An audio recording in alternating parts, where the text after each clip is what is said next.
وأنتم مسلمون. وقال تعالى: يا أيها الناس اتقوا ربكم الذي خلقكم من نفس واحدة وخلق منها زوجها وبث منهما رجالا كثيرا ونساء واتقوا الله الذي تساءلون به والأرحام إن الله كان عليكم رقيبا. وقال تعالى: يا أيها الذين آمنوا اتقوا الله وقولوا قولا سديدا يصلح لكم أعمالكم ويغفر لكم ذنوبكم ومن يطع الله ورسوله فقد فاز فوزا عظيما. الله أكبر الله أكبر الله أكبر، لا إله إلا الله الله أكبر ولله الحمد. Idul Fitri adalah hadiah dari Allah Subhanahu wa taala agar kita bersyukur atas nikmat yang Allah Subhanahu wa taala berikan atas kita semua. Dalam berpuasa, Allah Subhanahu wa taala mengakhirkan perintahnya dengan firman-Nya, la'allakum tattaqun, agar kalian menjadi orang-orang yang bertakwa. Adapun di Idul Fitri, Allah Subhanahu wa taala mengakhirkan firman-Nya dengan firman-Nya, la'allakum tashkurun, agar kalian menjadi orang yang bersyukur. Allah Ta'ala berfirman, yuridullahu bikumul yusra wa la yuridu bikumul usra wa litukmilul iddata wa litukabbirullaha ala ma hadakum wa la'allakum tashkurun. Allah Subhanahu wa Ta'ala menginginkan untuk kalian kemudahan, dan Allah Subhanahu wa Ta'ala tidak menginginkan kesusahan atas kalian, dan Allah Subhanahu wa taala menghendaki, memerintahkan agar kalian menyempurnakan bilangan puasa tersebut dan kalian menjadi orang yang bersyukur. Maka kata ulama, Idul Fitri adalah hadiah dari Allah Subhanahu wa taala bagi orang-orang yang telah berupaya dengan sungguh-sungguh meraih ketakwaan kepada Allah Subhanahu wa taala selama berada dalam bulan Ramadan. Hari ini Allah gembirakan mereka, dan bentuk gembiranya ialah dengan bersyukur kepada Allah Subhanahu wa taala. Sesungguhnya bersyukur kepada Allah Subhanahu wa taala perkara yang berat. Kata Al-Hafiz Ibnu Rajab rahimahullahu taala menjelaskan kurang lebihnya dalam kitab Lataiful Ma'arif bahwasanya syukur kepada Allah Subhanahu wa taala mengharuskan syukur berikutnya. Karena ketika seseorang melakukan kesyukuran, artinya dia menjalankan syukur itu berkat taufik hidayah dari Allah Subhanahu wa taala. Taufik dan hidayah itu membutuhkan syukur berikutnya, syukur yang lainnya, dan demikianlah terus menerus, bersyukur atas syukur sampai kita meninggal dunia.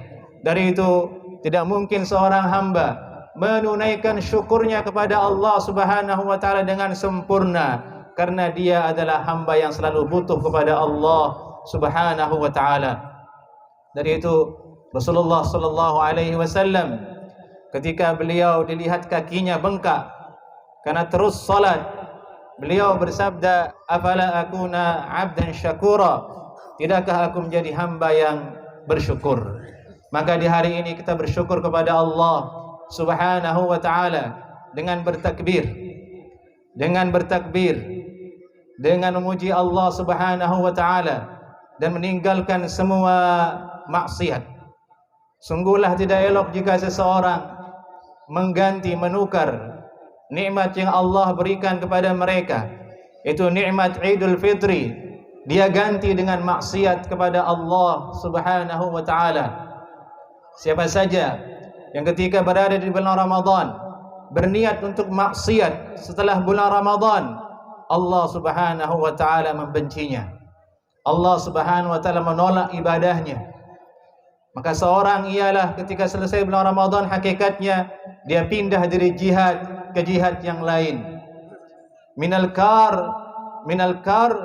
ilal kar, kata Ibnu Rajab, dari satu jihad ke jihad yang lain. Di Ramadan dia berjihad, maka setelahnya dia berjihad kembali untuk bersyukur, untuk tidak maksiat kepada Allah Subhanahu wa taala. Kita manusia biasa. Hal ini perlu kita ingat. Selama bulan Ramadan, banyak orang ingin segera selesai bulan Ramadan. Karena Ramadan membosankan. Meskipun di lisan kita manis mengatakan Ramadan, alhamdulillah puasa, alhamdulillah nikmat, tapi di balik itu kita manusia biasa. Kadang ada rasa bosan. Kapan sidang isbat? Kok lama sekali sidang isbat? Kapan munculnya? Opor sudah matang, nasi sudah ada semuanya. Tidak sabar. Bahkan lebih parah dari itu, kapan selesai Ramadan? Ingin maksiat kembali. Hal ini adalah sesuatu yang sangat dibenci oleh Allah Subhanahu wa taala. Artinya dia ingin menukar nikmat Allah Subhanahu wa taala dengan maksiat setelahnya.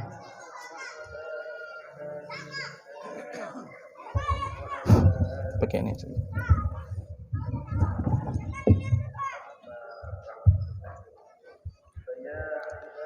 Maka di antara bentuk syukur kita kepada Allah Subhanahu wa taala adalah kita berkomitmen di bulan Syawal ini untuk menjadi hamba yang semakin taat kepada Allah Subhanahu wa taala. Jadi hamba yang semakin terlatih untuk bersabar dalam taat kepada Allah Subhanahu wa taala. Hendaklah ibadah menahan diri dari makan dan minum tersebut melahirkan sifat-sifat positif dalam diri kita, sehingga menjadikan kita sebagai sosok yang semakin sabar dalam menghadapi kehidupan. Sabar bagaimana menghadapi orang lain di luar sana. Sabar bagaimana menghadapi keluarga, istri kita, tetangga kita, kawan kita. Semua itu adalah berkat dari kita berpuasa di bulan Ramadan yang harus kita amalkan.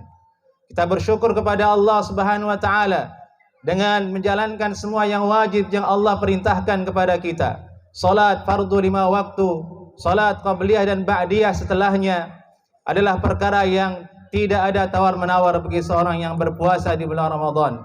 Jika dia sanggup untuk qiyamul lail, sanggup tarawih dengan banyak jumlah rakaat, maka setelah Ramadan pastilah dia merasa ringan untuk melangkahkan kakinya salat berjamaah, menunaikan kewajiban yang Allah Subhanahu wa taala fardukan atas mereka. Jika bulan Ramadan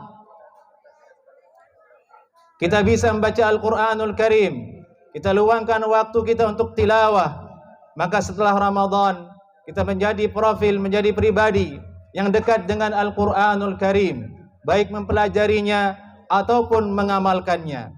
Itulah kenikmatan yang Allah Subhanahu wa taala inginkan atas kita semua. Dari itu kata ulama, ciri orang diterima ibadahnya di bulan Ramadan itu ialah bertambah ibadahnya, bertambah rasa takutnya kepada Allah Subhanahu wa taala.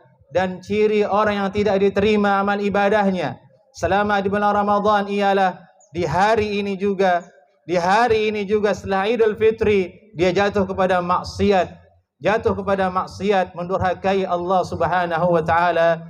Allah taala berfirman, "Walladzina ihtadaw zadahum huda wa atahum taqwahum." Dan orang-orang yang mendapatkan hidayah dari Allah Subhanahu wa taala, Allah tambahkan hidayah itu kepadanya, menunjukkan bahwasanya orang jika ibadah kepada Allah diberikan petunjuk, diterima amalannya, maka akan datang kemudian amalan-amalan berikutnya yang bisa dia lakukan. Ma'asyiral muslimin, afani Allah wa iyyakum ajma'in. Bentuk syukur kita di hari raya ini, yaitu bentuknya adalah menunaikan zakatul fitri, dan dia adalah bentuk kita toleransi, bentuk kita memaafkan, bentuk kita berlapang dada, bentuk kita peduli dengan orang lain. Karena hidup kita ini tidak lepas dengan hubungan dengan Allah dan hubungan sesama manusia. Dari itu Allah Subhanahu wa taala memerintahkan kita untuk menunaikan zakatul fitri agar sempurna rasa syukur kita kepada Allah Subhanahu wa taala.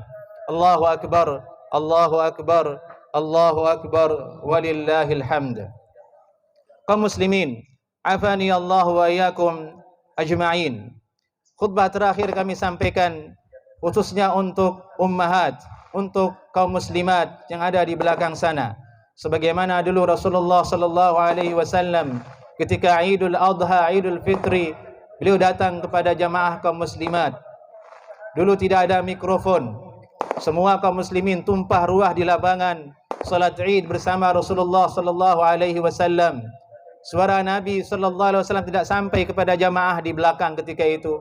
Nabi sallallahu alaihi wasallam meluangkan waktu setelah berkhutbah di depan kaum muslimin, para sahabat yang laki-laki, beliau datang kepada kaum perempuan, menasihati mereka secara khusus. Bentuk kasih sayang Rasulullah sallallahu alaihi wasallam kepada mereka.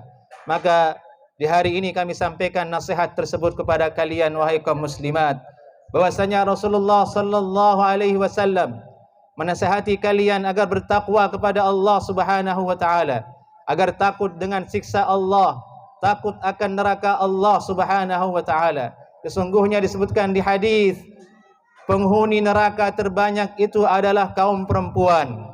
Maka kami para suami di sini tidak ingin melihat istrinya masuk ke dalam neraka. Tidak ada satupun di sini suami yang mau istrinya masuk ke dalam neraka. Tidak ada satupun di sini seorang bapak yang rela anak gadisnya masuk ke dalam neraka. Maka takutlah kalian wahai perempuan, takut akan api neraka. Rasulullah sallallahu alaihi wasallam menasihati kepada mereka, tasaddaqna, bersedekahlah kalian. Jangan simpan hartamu dengan pelit.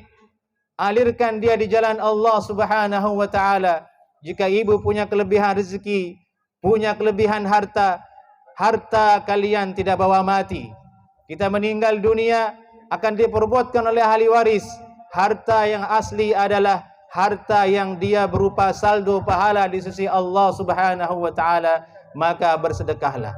Kaum muslimat, afani Allah wa iyyakum ajma'in. Tutuplah aurat kalian. Tutuplah aurat kalian. Jagalah salat kalian. Ini adalah zaman kehancuran, zaman yang betul-betul rusak. Kaum muslimat banyak yang rusak, akhlak dan lain sebagainya, rusak oleh internet, rusak oleh handphone, rusak oleh sosmed. Maka wajib bagi seorang perempuan menjaga dirinya, menahan dirinya agar tidak jatuh kepada hal yang terhina. Allah Subhanahu wa taala sungguhnya memuliakan kalian. Allah Subhanahu wa taala sungguhnya menginginkan kalian masuk ke dalam surga Allah Subhanahu wa taala. Kaum muslimin, ini khutbah yang bisa kami sampaikan. Semoga Allah Subhanahu wa taala menjadikan kita sebagai hamba yang aidin, hamba yang kembali bertaubat kepada Allah Subhanahu wa taala. Semoga Allah Subhanahu wa taala menjadikan kita hamba yang dipanjangkan usianya sehingga kita bisa bertemu kembali di bulan Idul Fitri, di bulan Ramadan tahun berikutnya, sehingga bisa ibadah kepada Allah Subhanahu wa taala. Innallaha wa malaikatahu yusalluna 'alan nabi ya ayyuhalladzina amanu sallu 'alaihi wa sallimu taslima. Allahumma salli 'ala Muhammad wa 'ala ali Muhammad kama sallaita 'ala Ibrahim wa 'ala ali Ibrahim wa barik 'ala Muhammad wa 'ala ali Muhammad kama barakta 'ala Ibrahim wa 'ala ali Ibrahim إنك حميد مجيد. اللهم اغفر للمسلمين والمسلمات والمؤمنين والمؤمنات الأحياء منهم والأموات. اللهم أصلح ولاة أمورنا. اللهم ربنا لا تسلط علينا بذنوبنا من لا يخاف منك ولا يرحمنا يا أرحم الراحمين يا عزيز يا غفار. عباد الله اذكروا الله يذكركم واشكروه على نعمه يزدكم ولذكر الله أكبر. الحمد لله رب العالمين.